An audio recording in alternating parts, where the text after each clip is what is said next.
Malaki ang aking mga hakbang pabalik ng mansion.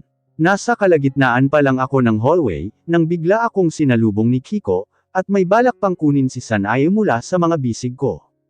Reyna Aguila, Kuwete Paso. Reyna Aguila, anong nangyari sa inyo? Nagtatakang tanong ni Kiko, habang sinusundan ako. Kahit Spanish ang pananalita nito, ngunit naintindihan ko pa rin kung ano ang tinatanong niya. Alam kong nag-aalala lang siya kay Sanaya, ngunit ayaw kong modlot ang paggamot ko sa mga sugat niya. Nilingon ko si Kiko at tinapunan ng matalim na tingin, na nagpapahiwatig na huwag akong sundan. Mabuti naman at mabilis naman itong nakakaintindi. Agad kong tinakbo ang hagdan paakyat, at tumungo sa aking silid.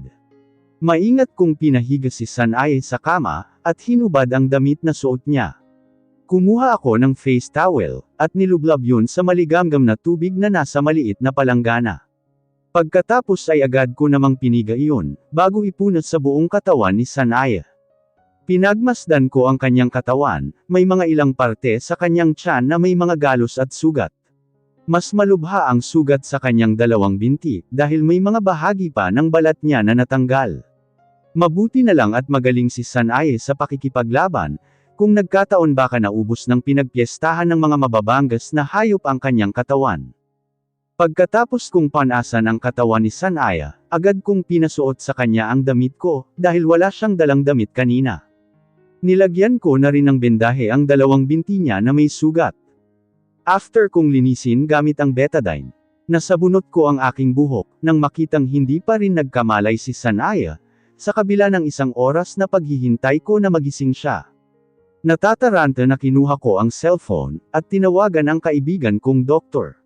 Saglit muna akong lumabas ng silid at tinawag si Troy. Boss, ipinatawag niyo daw po ako. Tanong agad ni Troy nang makalapit na sa akin. Troy, bilasan mo, sunduin mo muna si Dr. Nikolai sa bahay niya. Kailangang magamot ang mga sugat ng asawa ko, natarantang utos ko kay Troy. Masusunod ka agad boss, agad na tumalima ito pagkatapos magpaalam sa akin. Bumalik ako sa aking silid. Nang makita kong nagising na si Sanaya, mabilis akong lumapit sa kanya. Sanaya, kumusta na ang pakiramdam mo? Nag-alalang tanong ko. Hindi siya sumagot, bagkus, puno ng pagtataka ang kanyang mga mata, na nakatingin lang sa akin. Lumapit ka, mahinang utos niya sa akin, habang pilit inaabot ang mukha ko. Bahagya naman akong yumuko, para maabot niya ang aking mukha. Ganon na lang ang pagkagulat ko, nang bigla niyang tinanggal ang mask ko. Huli na para pigilan ko siya, dahil nalaman na niya ang lihim ko. Bakit ba nakalimutan ko na ako pala si Demon King? Draco, ang hindi makapaniwalang sambit niya sa pangalan ko. Babe, magpapaliwanag ako, pakinggan mo muna ako please, natataranta na pakiusap ko. Nakita kong panay ang pag-iling ng ulo niya, at baka sa kanyang mga mata na nasasaktan siya dahil sa ginawa ko sa kanya. Draco, kailan mo ba balak na itago sa akin ito? Kung hindi ko pa nakita na nakabalandra ang pangalan ko dyan sa dibdib mo, hindi ko pa malalaman na ikaw din pala si Demon King na hinahanap ko. Kung pinaalam mo sa akin ng mas maaga, edi sana nakapagplano tayo ng maayos. Babe, makinig ka, sasabihin ko din naman sa'yo ang totoo naghahanap lang talaga ako ng tamang pagkakataon.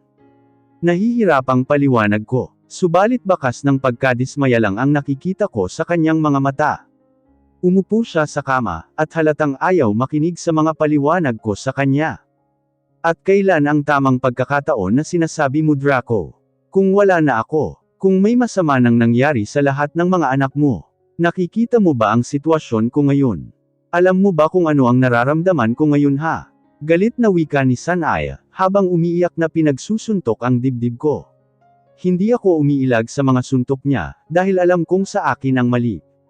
Babe, patawarin mo ako, kaya ko lang naman ginawa dahil ayokong madamay ka sa gulo na pinasok ko. Ayokong may mangyaring masama sa inyo ng mga anak ko, kapag nalaman ng mga kalaban ko na kayo ang pamilya ko. Napapaiyak kong paliwanag kay Sanaya, habang pilit na niyayakap siya upang huminahon. Huwag mo akong hawakan, naiinis ako sa'yo. Akala ko sa lahat ng pinagdaanan natin, natuto ka na Draco. Akala ko, dahil nakita mo na ang sunog na katawan ko. Alam mo na lahat ng sakripisyo na ginawa ko. Ngunit akala ko lang pala lahat ng yun. Hindi mo ba naisip? Hindi mo ba nakikita? Tingnan mo ako, Draco. Wala bang masamang nangyari sa akin dahil sa paglilihim mo? Wala ba? Nakikita mo bang nasa maayos na kalagayan ako ngayon? Sagutin mo ako. Ang nagpipigil na sigaw sa akin ni Sanaya, habang patuloy pa rin sa paghampas sa kahit saang parte ng katawan ko. Tuluyan na ring bumagsak ang mga luha ko, na kanina ko pa pinipigilan. Nanatili akong tahimik at tinatanggap lamang ang lahat ng sinasabi niya, dahil yun naman ang totoo. Agad akong umangat ng mukha, nang mapansin kong bumaba siya mula sa kama, at pinipilit ang sarili na lumabas ng silid. Nasa kalagitnaan na siya ng paglalakad papunta sa pintuan, nang agad akong natauhan. Babe, saan ka pupunta? Hindi pa dumating ang doktor para gamutin ang sugat mo. Pagpipigil ko kay Sanay habang hinahawakan ang kamay niya. Mas lalo akong nag-alala, nang maramdaman kong nag-aapoy sa lagnat ang kanyang katawan. Babe, nilalagnat ka. Maawa ka naman please, bumalik ka muna sa pagkakahiga. Pagsusumamo kong wika kay Sanaya, ngunit pilit pa rin niyang tinatanggal ang kamay ko na nakahawak sa kanya. Alam kong nanghihina na siya, ngunit nadidaig siya ng kanyang sobrang galit sa akin, kaya gusto niyang lumabas. Napapaiyak akong agad siyang niyakap sa likuran. Bitiwan mo ako. Singhal niya sa akin habang pilit kumakalas, mula sa pagkakayakap ko sa baywang niya. Babe please naman, patawarin mo na ako. Alam kong nagkamali ako, pero maniwala ka, gusto ko lang na protektahan kayo ng mga anak natin. Babe please, umiiyak kong paliwanag sa kanya. Nakita kong lumingon siya, at mapait akong tiningnan. Nang hihina at paika-ikang humarap siyang muli sa akin. Patuloy pa rin sa pagbagsak ang mga luha, mula sa kanyang mga mata. Sawa na ako sa paghingi mo ng tawad Draco. Alam kong mahal mo kami ng mga anak mo, pero hindi sapat ang pagmamahal mo dahil kulang ka sa pagtitiwala sa akin. Sobrang mahal kita Draco, para hindi ko kayang tanggapin ang buong pagkatao mo. Sana man lang, maramdaman at makikita ng dalawang mata mo, na ilang beses na akong namatay para lang patunayan ang pagmamahal ko sa'yo. Sana naman pagkatiwalaan mo ako, dahil asawa mo ako. Para sa akin kaya kong tanggapin ang lahat-lahat sa'yo, kahit pa na ikaw ang pinakamasamang tao sa mundo Draco, tanggap ko yun, dahil mahal kita. Sabay talikod niya sa akin, at paika-ikang nagpatuloy sa pagpunta sa pintuan. Parang sinaksak ng patalim ang puso ko, sa bawat salitang binitawan ni Sanaya. Nagpaligsahan na rin sa pagbagsak ang aking mga luha, habang sinusundan ng tingin ang likuran niya. Hahayaan ko pa rin bang umalis ang babaeng nagmahal sa akin ng sobra? Bahala na kung magagalit siya sa akin. Mabilis ang aking mga hakbang na sinundan si Sanaya, na ngayoy nasa harap na ng pintuan. Agad ko siyang niyakap ng mahigpit sa kanyang likuran, at isinubsob ang mukha ko sa kanyang leeg. Gusto kong iparamdam sa kanya na kailangan ko siya. Babe please, bigyan mo pa ako ng isa pang pagkakataon. Inaamin kong hindi ako perpekto pagdating sa pagmamahal, pero maniwala ka. Mahal na mahal kita, kayo ng mga anak natin. Huwag naman tayong ganito babe. Hindi sinasabi ng pag-ibig ko na sapat na ang ginawa ko. Para patunayan ang pagmamahal ko sa'yo. Pero sana maintindihan mo rin. Na kaya ko lang naman nagawa ang maglihim sa'yo, dahil natatakot ako na mangyari ang araw na ito. Ang iwan mo ako sa oras na malaman mo ang totoo kong pagkatao. Masama akong tao babe, inaamin ko yun, pero sinusubukan kong maging mabuting ama sa mga anak natin. At maging mabuting asawa para sa'yo. Kailangan kita sa buhay ko babe. Kailangan ko kayo ng mga anak natin, humihikbi kong pakiusap kay Sanaya. Habang nakasubsob pa rin ang mukha ko sa leeg niya. Subalit nananatili lang itong nakatayo sa harap ng pintuan. Hinayaan niya ang aking mga kamay na nakayakap sa kanyang maliit na baywang. At sa pagkakataong ito, hindi na siya nagpupumiglas pa. Alam kong nag-iisip siya, at pilit iniintindi ang mga paliwanag ko sa kanya. Tahimik lang kami pareho na umiiyak, at tanging tibok lang ng mga puso namin ang maririnig, habang nanatili kaming nakatayo at niyakap siya sa likuran. Ilang sandali pa'y naramdaman kong biglang bumagsak ang mga kamay ni Sanaya. Ganon na lang ang pagkataranta ko, nang makitang nawalan na pala siya ng malay. Babe! Agad na sigaw ko habang pinapangko siya, at maingat na pinahiga sa kama. Hindi ako mapakali sa loob ng silid, habang minamasdan ang aking asawa, na nag-aapoy sa lagnat. Ina naman, nasaan na ba si Troy? Bigla akong napamura, habang pabalik-balik sa labas ng pintuan sa pag-aabang, kung nakarating na si Troy kasama si Doc Nicolai. Sa sobrang inip ko kinuha ko ang aking cellphone, at tinawagan si Troy. Hello Troy, bakit ba ang bagal mo? Ano, matagal pa ba kayo? Agad na singhal ko sa kanya, after niyang masagot ang tawag ko. Boss, kakarating lang namin ni Dr. Nicolai. Papuntahin ko na po siya dyan sa itaas. Agad kong pinatay ang tawag nang marinig mula kay Troy na paakyat na si Doc Nicolai. Di nagtagal nakita ko na si Doc Nicolai, na mabilis ang mga hakbang. Habang paakyat sa hagdan, agad ko siyang sinalubong at dinala sa silid ko kung saan nakahiga si Sanaya. Doc, nagising na siya kanina, ngunit biglang nawalan siya ulit ng malay. Pagbibigay alam ko kay Doc Nicolai, nang makaupo na ako sa gilid ng kama ni Sanaya. Draco, kumalma ka lang. Pwede bang umalis ka na muna dyan sa tabi ni Sanaya? Paano ko siya ma-check nang maayos kung nakaharang ka dyan? Pabirong wika sa akin ni Doc Nicolai, nang mahalata niya ang parang iiyak na boses ko. Napakamot ako sa batok, nang marinig ang mga banat niya sa akin. Tumayo na lang ako mula sa pagkakaupo, at hinayaan siya na ma-check ang temperature, at ang iba pang mga symptoms sa katawan ni Sanaya. Kumusta na siya Doc Nick? Nag-alala na tanong ko, dahil nakita kong saglit siyang natigilan, matapos i-check ang heartbeat ni Sanaya. Hindi normal ang heartbeat niya. Usually ang normal resting heart rate nating mga adults, ranges from 60 to 100 beats per minute. In her condition, her heartbeat goes beyond 140 beats per minute, which is considered dangerous. May posibilidad na epekto din ito ng high fever niya, but we still need her to undergo a 2D echo test, para ma-monitor ang blood flow ng puso niya. Sa ngayon bibigyan ko na muna siya ng karampatang gamot, para sa lagnat at pamamaga ng kanyang sugat. Mas lalo lang nadagdagan ang aking kaba, nang marinig ang sinabi niya. Pwede bang dito mo na gawin mismo ang 2D echo test na sinasabi mo Doc? Ngayon din magpapadala ako dito ng 2D echocardiogram machine mula sa Sanaya Hospital, natarantang wika ko sa doktor, nang malaman ko ang kondisyon ng aking asawa. Magandang opsyon yang naisip mo, para hindi na mapagod ang katawan ng pasyente sa biyahe. Ngunit kailangan mo ring mag-request ng cardiologist, na siyang pwedeng mag-perform ng 2D echo test sa kanya, sagot ni Doc Nicolai, habang binibigyan ng karampatang gamot si Sanaya sa pamamagitan ng IV drip na in-insert niya sa veins ng kamay nito kanina. Agad ko namang tinawagan ang Sanaya Hospital, pagkatapos marinig ang pagsang-ayon ni Doc Nicolai. Di nagtagal, dumating na rin ang cardiologist na si Amy, kasama ang 2D echo machine na nai-request ko mula sa Sanaya Hospital. Kaagad na sinimula ng pagkabit ng mga apparatus sa dibdib ni Sanaya. Ilang sandali pa'y makikita na ang hugis ng puso ni Sanaya, mula sa screen monitor na nakasabit sa echocardiogram machine. Agad na nagkatinginan ang dalawang doktor, nang makita sa screen monitor ang tibok ng puso ni Sanaya. Hindi na ako nakatiis, agad ko nang tinanong ang cardiologist, na nagmomonitor ng heart rate niya. Kamusta Doc Amy, okay lang ba ang kalagayan ng asawa ko? May pagtataka na binalingan ako ni Doc Amy, pagkatapos marinig ang tanong ko.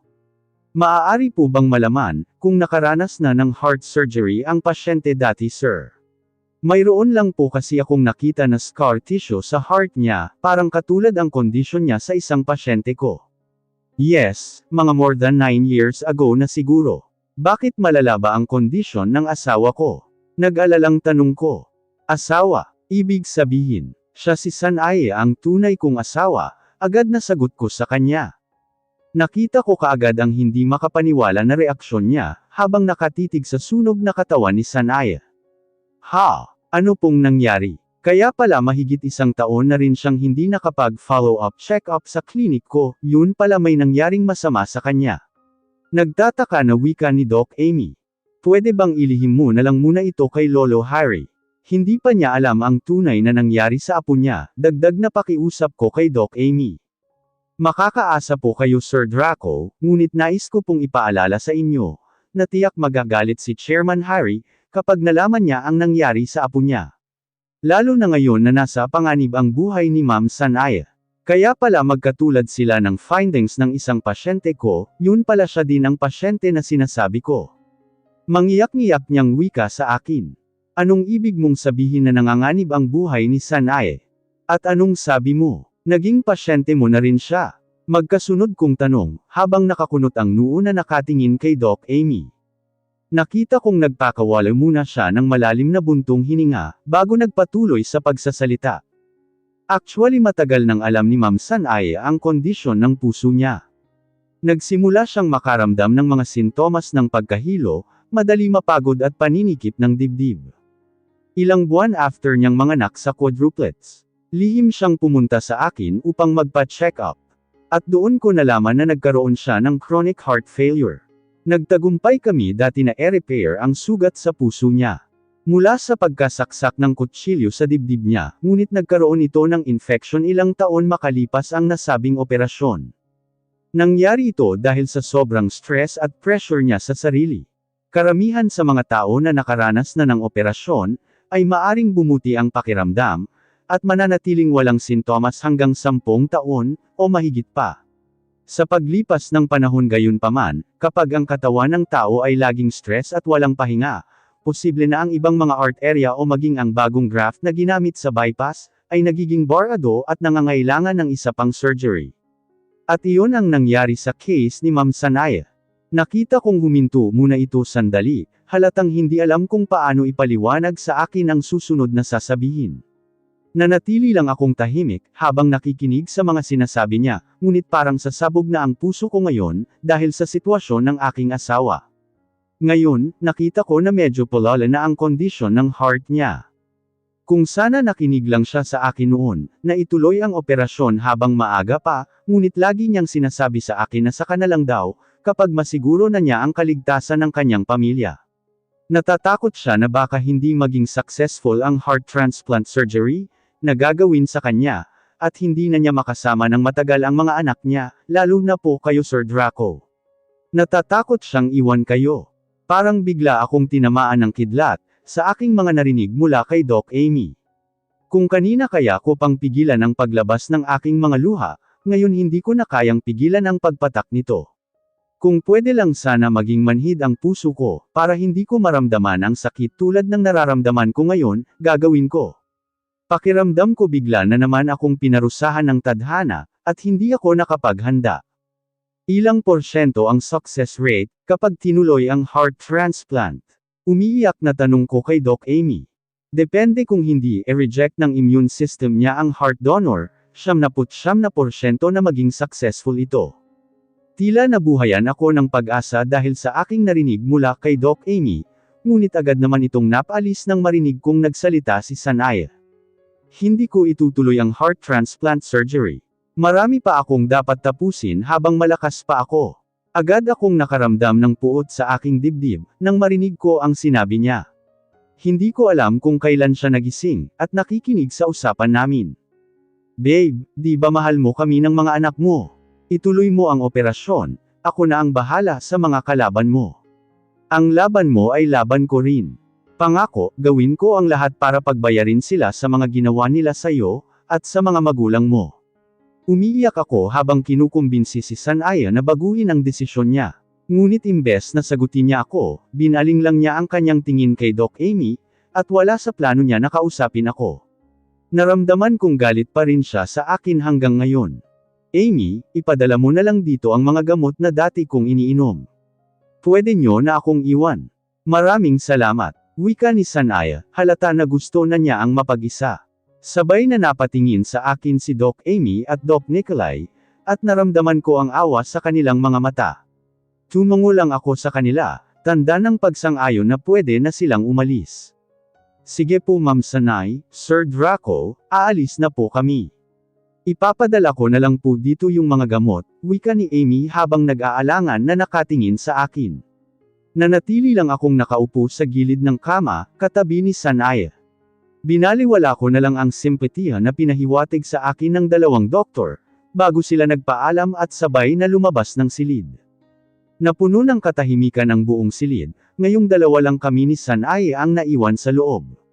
Binaling ko ang tingin sa kanya, na ngayoy nakahiga at pilit iniiwas ang sarili na tumingin sa akin. Babe, kausapin mo naman ako please. Mahinang wika ko habang kinukuha ang kanyang kamay, at dinala sa aking labi, upang dampian ng halik. Agad naman niyang hinhila bigla ang kamay niya, mula sa aking pagkakahawak, ngunit hindi pa rin nagsasalita.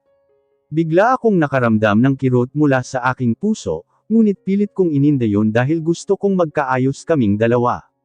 Babe, bakit mo inilihim sa akin ang sakit mo? Mag-asawa tayo at sabay dapat nating harapin ang ating mga problema. Naluluha na wika ko sa kanya. Agad niya akong binalingan, at tinapunan ako ng makahulugang tingin. Sa sarili mo dapat sinabi yan, Draco. Kung nagawa ko man ang maglihim sa'yo, naglihim ka rin sa akin, kaya patas lang tayo. Pwede ka nang umalis. Gusto ko nang magpahinga. Mahina ngunit galit niyang sagot sa akin, at muli na naman siyang nag-iwas ng tingin. Hindi ko alam kung paano pa ako magpapaliwanag sa kanya. Kahit nasasaktan ako sa ginagawa niya, hindi ko magawang magalit, dahil alam kong may kasalanan din ako. Okay babe, magpahinga ka na. Alam kong ang salitang sorry ay hindi sapat para mapatawad mo ako. Kahit ilang beses mo man akong itaboy ngayon, uulit-ulitin ko pa rin ng ilang beses ang paghingi ng tawad sa'yo, hanggang sa handa ka ng buksan ang puso mo para patawarin ako. Lagi mong tandaan na hindi ka nag-iisa sa laban mo. Ako ay ikaw at ikaw ay ako. At sa pagkakataong ito, hindi ko hahayaan na i-give mo ulit ang sarili mo, para lang patunayan ang pagmamahal mo sa akin, at sa mga anak mo, dahil mauuna muna ako, bago mo gawin yun. Magpahinga ka na muna, sabay pahid ko ng mga luha sa kanyang mga mata.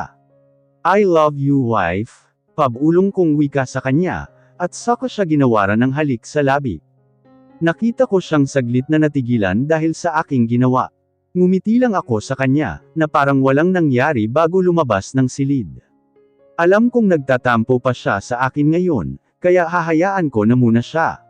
Saka ko na lang siya kumbansihin na magpa-surgery, sakaling magkaayos na kami.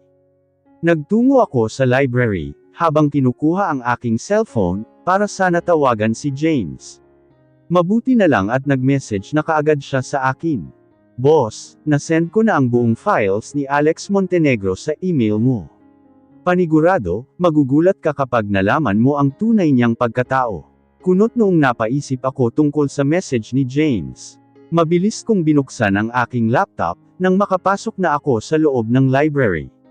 Agad akong nasindak ng aking makita ang iba't ibang mukha ni Alex Montenegro, na nakabalandre sa screen ng aking laptop.